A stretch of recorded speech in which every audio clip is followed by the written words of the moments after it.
Bonjour à toutes et à tous, je vous propose un nouveau format sur ma chaîne YouTube. Je vous présenterai dorénavant chaque mois durant l'année 2024 les nouveautés Microsoft Intune. Alors accrochez-vous, c'est parti pour le mois de janvier 2024.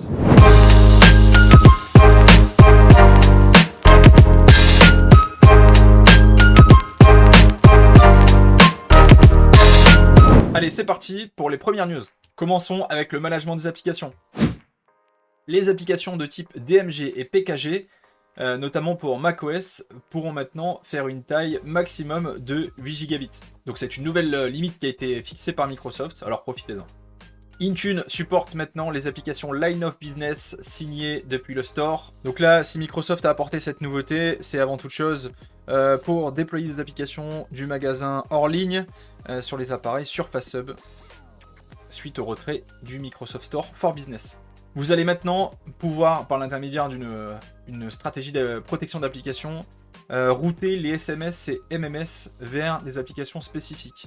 Si par exemple un utilisateur sur Android, sur iOS ou iPadOS souhaite envoyer un SMS en cliquant sur le numéro d'un de ses collègues, etc., et bien vous pourrez rediriger l'utilisateur vers l'application SMS de votre choix.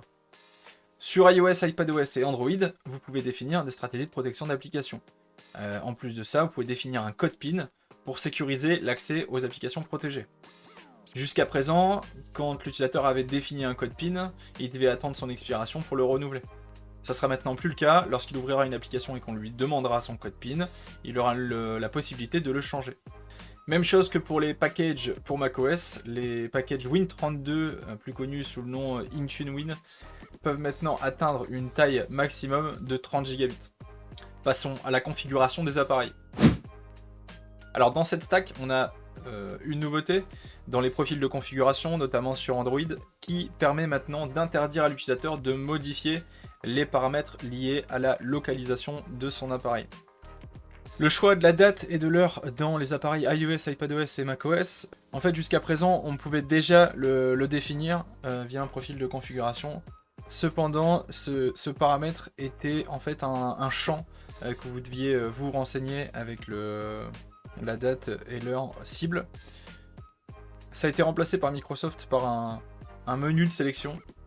Donc là, si vous l'avez déjà défini, les profils de configuration qui sont déjà en place risquent de remonter des échecs de configuration. Et donc là, ce que je vous invite à faire, c'est revoir vos stratégies pour utiliser maintenant ce menu de sélection. Passons maintenant à la partie Device Management. Il existe depuis maintenant un petit moment la nouvelle expérience dans la console Microsoft Intune. Sachez que dans les semaines, les jours à venir, Microsoft va déployer cette nouvelle expérience en tant qu'expérience par défaut. Et donc, je vous conseille de commencer à vous y habituer.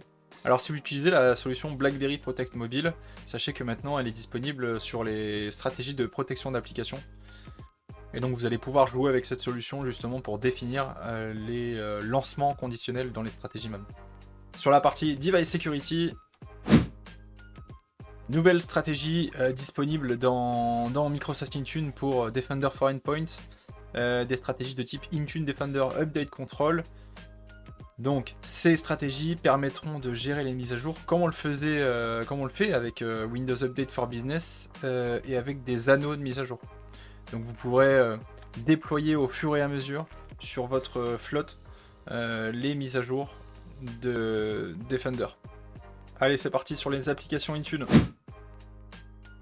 Deux nouvelles applications sont disponibles pour les stratégies MAM, donc ces applications peuvent maintenant être protégées par ce type de stratégie. Donc on a Printer One et Align de MFB Technology. Sur la partie Monitor et Troubleshoot, on a une nouvelle liste de rapports, ou en tout cas elle est maintenant présentée différemment cette liste, donc je vous invite à aller la voir. Donc vous allez dans la console Intune, appareil et ensuite Monitor, et pouvoir visualiser cette nouvelle liste. Alors ça c'est pas mal utile quand vous exportez, quand vous êtes habitué à exporter des données de la console Microsoft Intune ou de l'API. La console sauvegardera vos filtres. Donc si par exemple vous faites un export de tous les appareils Windows dont le nom commence par laptop, Vous faites votre export, vous avez les données que vous avez demandées, vous fermez la console, et quand vous revenez quelques jours après pour refaire le même export, et bien vous avez toujours votre filtre qui est sauvegardé dans la console. Et enfin, pour terminer, avec Microsoft Tunnel, donc quand on est en contact avec le support de Microsoft, ça peut arriver, donc pour ce type de solution, ça peut arriver que Microsoft nous demande d'exporter des logs et de leur envoyer. Donc là c'est un peu la guerre pour aller exporter les données, les logs, si vous n'avez pas accès au serveur Microsoft Tunnel. Donc ça peut être vite la galère. Après il faut en plus aller stocker les logs sur un stockage partagé avec Microsoft. C'est beaucoup plus simple maintenant avec cette fonctionnalité, puisque directement dans la console Microsoft Intune, vous allez pouvoir activer les logs détaillés et les rendre disponibles au support de Microsoft. Tout ça en quelques clics et directement depuis la console Intune. Voilà, c'est terminé pour les news du mois de janvier, j'espère que ça vous a plu. N'hésitez pas à vous abonner, à commenter, à aimer cette vidéo. Et en attendant, je vous dis amusez-vous bien et portez-vous bien. Ciao!